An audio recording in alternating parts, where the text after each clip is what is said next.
everyone, I hope you're having a good evening. I'm going to read us a story from our Miracles Do Happen book.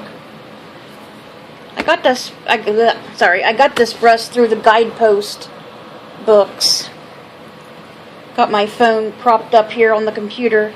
I need to get me another one of those small tripods. I got it off Wish last time, but it broke. But it lasted a long time. It was a good little tripod. So I'm going to have to go in there and order another one. They're only like $1 or $2.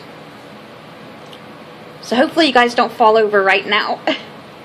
Okay, so the story tonight is by Diane Tatum, and it is called The Turtle That God Brought. These are true stories, by the way, that people sent in. Oh no, chicken pox. What a miserable childhood disease. We had hoped our children would miss this rite of passage, but that didn't happen. It was especially hard on Brad. At 4 years old, Brad actively explored his world, but a mild but discernible case of the disease kept him out of preschool. "Mommy, can I go outside and swing?" His deep brown eyes studied mine. It was a mild spring, and his little brother and the neighborhood children were all at school. What could it hurt, really? I helped him on with his blue windbreaker and the sweatshirt, hood zipped and tied up around his spotted little face. Once I opened the door, Brad was off to ride the breeze on his teeter-totter and to sing "Jesus Loves Me" at the top of his voice. 5 minutes later, a sad-faced Brad crept into the house. "What's wrong?" I stooped to hold my arms for him. "Do you feel bad?" He shook his head. "I prayed to God for a turtle, but it didn't come." "Sweetheart, God doesn't always answer prayers right away.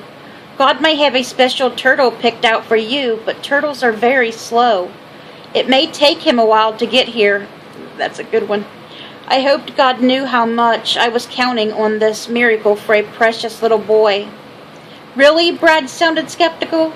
"Really. When you pray, you need to believe that God will answer your prayer, even when you don't see the answer right away." So true, guys. He thought hard. "Okay, can I go back outside now?" As I closed the door, I wondered about Brad's turtle prayer. What a big lesson in prayer that was, even for an adult. At 4, could he really understand? 5 minutes later, Brad appeared at the door, smiling widely.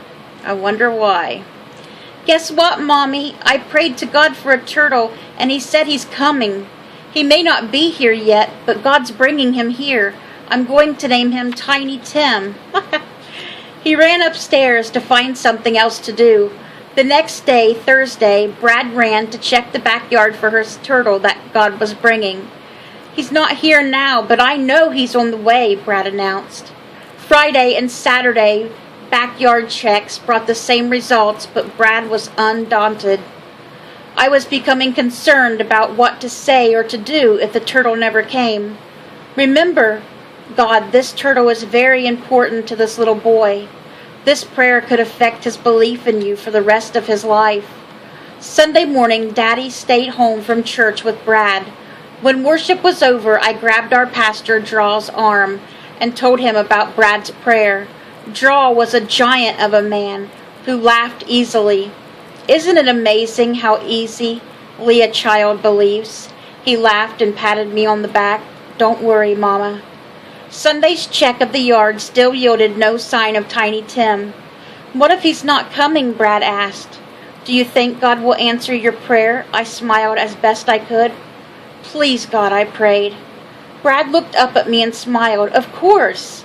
So that means Tim is coming. I'm going outside to wait for him." He ran off to find his jacket. The phone rang. "Hello, this is Pastor Draw. May I speak to Master Bradley?" His deep voice was uncharacteristically formal. "Brad, it's for you." I snagged his hood on the way toward the door and handed him the phone. "It's Pastor Draw." "Hello." Suddenly Brad's eyes grew wide. I knew he would come. God just brought him to the wrong yard. He dropped the phone and ran off to find his brother Jan. I picked up the phone. When Draw had returned home after worship, he had found 2 turtles in his yard. He knew one of them had to be Brad's. Tiny Tim arrived in a box that Sunday night, affirming Brad's faith in God's ability to answer prayer. Though chickenpox was forgotten and the scabs healed, God's faithfulness would never be forgotten. Throughout Brad's childhood, Tiny Tim was a constant fixture. Brad is 35 now and has 3 little boys of his own. Tiny Tim now lives in Brad's basement and recently got his furnishings in his home.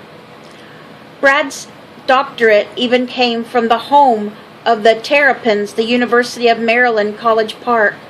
Brad's case of chickenpox turned into a wonderful lesson about the power of a little boy's prayer and a lifelong friendship with a box turtle named Tiny Tim.